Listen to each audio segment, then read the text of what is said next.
একটা মেয়ে যদি চায় যে আমি আমার ইজ্জত ধরে রাখবো, কোনো ছেলের ক্ষমতা নাই সেই ইজ্জত নষ্ট করে। এটাই সত্য কথা। আমার স্ত্রী এই কথাটা খুব জোরালো ভাবে আমাকে বলে, আমি যখন রাস্তায় হাঁটবো, আমি যদি চাই তাহলে কোনো ছেলে আমার কাছে ঘেঁষতে পারবে না, আমি সুযোগ দিলে তখন ঘেঁষতে পারবে।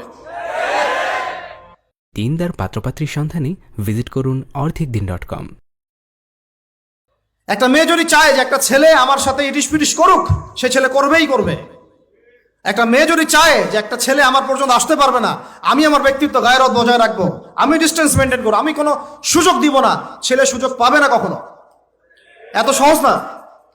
সর্বোচ্চ তখন কি করতে পারে, ধরে 10 জন মিলে ধরে ওকে জোর করে তার সাথে কিছু করতে পারে। ওরকম কিছু করলে তো আল্লাহর গজব নেমে আসবে। ওই যে সারা আলাইহিস সালামকে তুলে নিয়ে গিয়েছিলেন একটা বাদশা, মনে নেই আপনাদের? সারা আলাইহিস সালামকে একটা বাদশা এরকম উঠাই নিয়ে আসছে। আর সারা আলাইহিস সালাম সবচেয়ে সুন্দরী মেয়েদের একজন ছিলেন পৃথিবীর ইতিহাসে, ইব্রাহিম আলাইহিস সালামের স্ত্রী। তখন তিনি হাত বাড়াচ্ছে তার দিকে ধরার জন্য, আর সারা আলাইহিস সালাম তখন বলছে, দাঁড়ান, আমাকে 2 রাকাত নামাজ পড়তে দেন।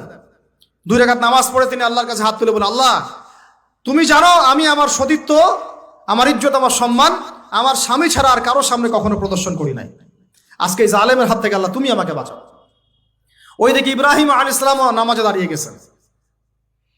ওই জালেম বাদশা যখনই হাত বাড়ায়, হাত অবশ হয়ে যায়, মাথা ঘুরে পড়ে যায়। 3বার 4বার চেষ্টা করেছে, তারপর পারে নাই। শেষে বলেছে, তোমরা আমার কাছে কাকে নিয়ে আসছো, নিয়ে যাও আমার সামনে থেকে। পরে উল্টা হাজরা আলাইহিস সালামকে হাদিয়া সহ দিয়ে পাঠায় দিছে। একটা মেয়ে চাইলে তার ইজ্জত সম্মান এভাবে রক্ষা করতে পারে। তোমরা জেনায় ছেলেরা লিপ্ত করেছে কারণ তোমরা চেয়েছো বলেই করতে পারছে।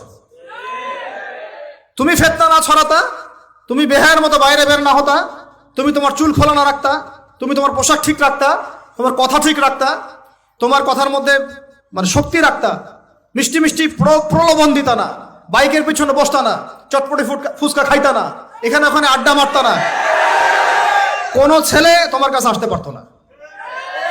তোমরা এই কাজ করেছো, ছেলে আসতে পেরেছে। আপনারা তো কিছু হইলে ছেলেদেরকেই দোষ দেন। ছেলেরা তো এমনি আকর্ষিত হবেই। আমি একজন ছেলে হিসেবে বলতেছি এটা না তো বিষয়টা। একটা ছেলের ফিতরত এটা, যে তার কাছে সবচেয়ে সুন্দর মনে হবে একটা মেয়েকে। এটা একটা ছেলের ফিতরত, স্বভাব ধর্ম, এটা চুম্বকের মতো আকর্ষণ করবে। আর এর উপর যখন আপনি এটাকে ফ্রি অ্যাক্সেস করে দিবেন, লাইসেন্স করে দিবেন, বেপর্দায় বের হবে, গায়ের জামা কাপড়ও ঠিক নাই, হ্যাঁ, তারপর কথাবার্তা মিষ্টি মিষ্টি প্রলোভিত টানতেছে, সিডিউস করতেছে, তখন তো একটা ছেলে মিসগাইডেড হইতেই পারে, স্বাভাবিক। ছেলেরও দোষ আছে, কিন্তু অবশ্যই এখানে মেয়েরও দোষ আছে। আমরা তো অনেক সময় ঢাকা শহরে দেখি রাত 10টা 12টা বাজতেছে, আমরা মাহফিল করে যাচ্ছি, কোনোদিন বাসায় ফিরতে 1টা 2টা 3টাও বাজে। রাত 3টার সময় ছেলে মেয়ে বাইকে করে ঘুরতেছে ঢাকা শহরে। ওই মেয়েটার কি বাসায় বাবা নাই, ভাই নাই, কোনো স্বামী বা কেউ নাই, মাহারাম কেউ নাই? তো আমরা সুযোগ দিচ্ছি বলেই তো আমাদের ঘর পর্যন্ত ঢুকতে পারছে। সবার আগে মেয়েদেরকে শক্ত হইতে হবে। আর মেয়ের বাবা যারা, আমি তো নিজেও মেয়ের বাবা, আমরা বাচ্চাদের সাথে সময় কাটাই আর ভাবি যা কি যে হবে ভবিষ্যতে আল্লাহ ভালো জানেন। কিভাবে মেয়েকে মানুষ করব, কিভাবে সতীত্ব রক্ষা করবে আমাদের মেয়েরা। যা চলতেছে অনেক মাদ্রাসার মেয়ে পর্যন্ত নষ্ট হয়ে গেছে। আপনারা জানেন না তো, আমরা জানি কথা। মাদ্রাসায় পড়ুয়া বহু মেয়ে নষ্ট হয়ে গেছে। যতদিন পর্যন্ত এদের হাতে মোবাইল ফোন ছিল না, ইজ্জত ঠিক ছিল। মোবাইল ফোনটা যখনই ঢুকেছে, ইজ্জত নষ্ট হয়ে গেছে বহু মেয়ের।